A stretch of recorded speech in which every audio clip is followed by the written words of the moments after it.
ভাতের ফেনা ঝরানোর সময় আপনারা কি কখনো ক্লিপের ব্যবহার করে দেখেছেন? আমাদের প্রত্যেকেরই বাড়িতে ভাত কম বেশি রান্নাবান্না হয়ে থাকে, তবে ভাতের যখন আমরা ফেনা ঝরাতে যাই, বিশেষ করে নতুন রাঁধুনি হয়ে থাকলে দেখবেন অনেক সময় ভাত পড়ে যায় বা কখনো কখনো কিছুটা ফেনাও ভাতের মধ্যে থেকে যায়, যার কারণে ভাতটা খেতেও ভালো লাগে না। তো এইভাবে করে আপনারা 2 থেকে 3টে ক্লিপ দিয়ে দেবেন ভাতের ফেনাটা ঝরানোর আগে।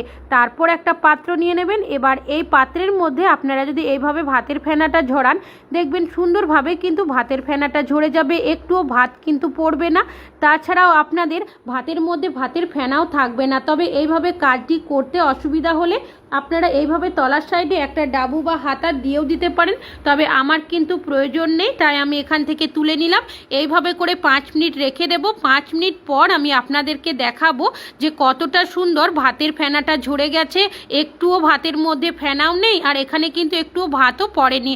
তাহলে বন্ধুরা দেখতেই পাচ্ছেন, এইভাবে যদি ভাতের ফেনা ঝরানো হয় আমাদের ভাতও নষ্ট হবে না আর ভাতের মধ্যে ফেনাও থাকবে না। আশা করছি এই টিপসটা কাজে আসবে।